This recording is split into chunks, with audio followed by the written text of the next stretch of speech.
Coming off a 7-6 campaign in 2014, spring football is complete at Boston College. We want to break it down with Dan Rubin of BC Interruption, who helps us out on Boston College football. Again, coming off that heartbreaking loss against Penn State in postseason play. But again, postseason play 2 years consecutively for Boston College after that downer of 2-10. So good happenings at BC. We bring in Dan to talk about it. Hey, Dan, let's look at the spring game. Let's talk first offense. I'll leave it wide open for you to break things down and let us know what happened. Well, it was a little fun because we had a little bit of a different style to the spring game. The offense actually didn't have enough healthy offensive linemen. They were dealing with a little bit of injuries. So what they did was they did it more as a scrimmage, 45-minute open scrimmage that was open to the public. Broke it down for some position drills, which was kind of cool to see them go into game situations, then break it down into drills, then go back to the game situations. So there was no official scoring. There was no like sometimes you see the offense and the defense break out and go head-to-head for a full game. We actually didn't have that this year, and it didn't help that it was played in the snow.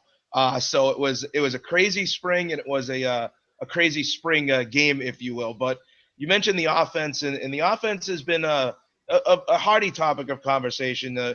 Anytime you graduate guys like Tyler Murphy and the entire offensive line, you hit concerns and you hit question marks. Some of the questions intensified a little bit. Darius Wade didn't play great in his first real public look as QB1. He played well. He didn't play great. And then on breathing down his neck, you had Troy Flutie, who anytime we get to say the name Flutie, he was breathing down his neck. And as I mentioned, he threw a touchdown pass and opened it up a little bit with the playbook. So a little bit of healthy competition. I don't know that I'd call it a full-blown quarterback competition yet. I still think Wade's the guy. But just something to note, something for us to talk about during the spring game. And the running game did a great job as well. A couple of touchdown runs. Miles Willis, Tyler Rouse, they haven't even missed a beat from the end of the season. Very good. Dan Rubin joins us from BC Interruption. Break down the Eagles, who have concluded their spring session last Saturday with the snow in the spring game. So let's talk some defense, Dan. What did you see out there? What have you seen for the entire spring? Well, the spring, we talk about the defense, and it's always interesting to talk about some of the guys defensively who are going to step up and have different looks, especially when you graduate guys like Manny Espria, who's your top cornerback, and who's going to fill in some of the roles on the defensive line when you graduate guys who are getting to the quarterback and worked well as a unit. Harold Landry had himself a good spring scrimmage. He had a sack to his credit on the defensive line. And the defensive backfield actually gelled quite nicely. Justin Simmons put together maybe 6 or 7 tackles. He's kind of stepped into that top cornerback role, which is awesome to see. And Isaac Yadam, another cornerback who was a freshman last year as a true freshman, had the pick 6 of Wade and took it back the other way. So we'll never actually know if it was the offense struggling or if it was the defense just playing well. All right, Dan, interesting topic that we discussed before we came on in what has become a bit of an arms race in college football with all these massive programs. And we know the typical culprits really going through and building up facilities to attract recruits and facilities ranking fairly high on most recruits' lists of what they want to see when they choose a football program. Obviously, BC's in a different situation. They still have to compete at the highest level, but they don't necessarily have the recruits in their backyard, and they also have a bit of a challenge with facilities. So can you kind of outline that for us? Because we know that they're not going to compete with money and dollars, but at the same time, they need to have something that better represents what they have currently. Well, right now, it's the facilities topic is a little bit of a mess. They don't have a dedicated practice facility. Sometimes you hear about the indoor practice facilities at some of these schools. They quite honestly don't have one. In the spring and through the winter, they practice in an inflated bubble that goes over the alumni stadium where they play their home game. So it gets very tough because, from a coaching standpoint, you're trying to do development work. You can't break out over multiple fields. Even UMass has a dedicated facility for fitness. BC has the fitness center. They just don't have the practice fields. And when you look around at places like UConn and you look at even into the Ivy League and places like Brown and Harvard, they have dedicated practice fields. Boston College is playing on Alumni Stadium turf, which is the exact same turf they play on Saturdays under a Metrodome bubble. And with the winter that we had, the season that we had, it collapsed a couple times, and it did exactly what the Baggy did in Minnesota. It fell under the weight and deflated, and that was the end of it.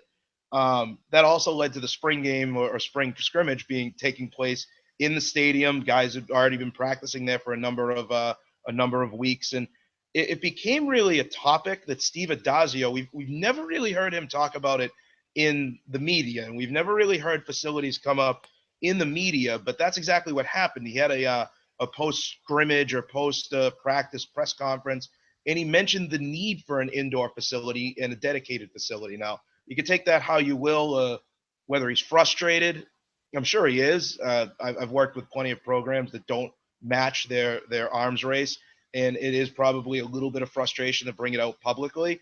But I take it more from the perspective of he's a guy that knows that it's coming at some point, and knows the dedication of football, and knows that he's the guy that's dedicated to the football program. This is a way to get word out, to raise awareness for something that Boston College needs. And you never know. Whenever coaches start talking about things publicly, I tend to believe that means there've already been conversations that have taken place. Can't prove it, but educated guess. And especially for a guy that seems to be really committed to this program, wanting to build something, already has built something to a certain extent.